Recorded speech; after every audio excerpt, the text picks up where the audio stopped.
ক্ষমতায় গেলে দেশে ক্রীড়াঙ্গনকে রাজনীতি মুক্ত করার অঙ্গীকার করলেন ঢাকা ১৬ আসন থেকে বিএনপির মনোনয়ন পাওয়া প্রার্থী ও সাবেক জাতীয় ফুটবলার আমিনুল হক।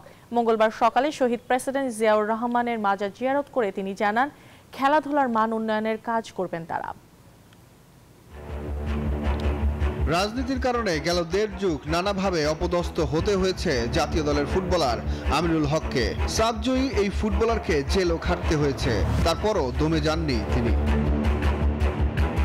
আসছে জাতীয় নির্বাচনে ঢাকা ১৬ আসন থেকে মনোনয়ন পেয়ে মঙ্গলবার শহীদ প্রেসিডেন্ট জিয়াউর রহমানের মাজার জিয়ারত করে আমিনুল হক জানান, তার দল ক্ষমতায় গেলে দেশের ক্রীড়াঙ্গনকে করবেন রাজনীতিমুক্ত।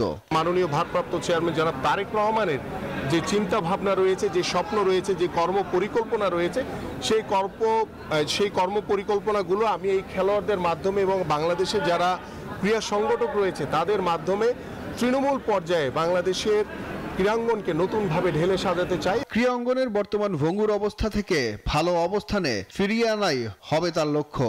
প্রত্যেকটি স্কুলে আমরা খেলাধুলাকে বাধ্যতামূলক করব এবং আমাদের নতুন করে স্পোর্টস নামে একটি কর্মসূচি হবে। সেখানে বাংলাদেশে যারা প্রতিভাবান খুদে ফুটবলার, খুদে ক্রিকেটার, বিভিন্ন প্রতিভাবান খেলোয়াড় রয়েছে তাদেরকে 12 থেকে 14 বছরের সকল খেলোয়াড়কে রাষ্ট্রীয়ভাবে সরকারিভাবে বৃত্তি প্রদান করা হবে। আসছে জাতীয় সংসদ নির্বাচন সামনে রেখে নিজ এলাকায় প্রচারণা শুরু করেছেন এই লিজেন্ড ফুটবলার। আমরা খেলাধুলার মাধ্যমে আমরা মাদকমুক্ত সমাজ গড়তে চাই। সুখন সরকার, নিউজ 24, ঢাকা।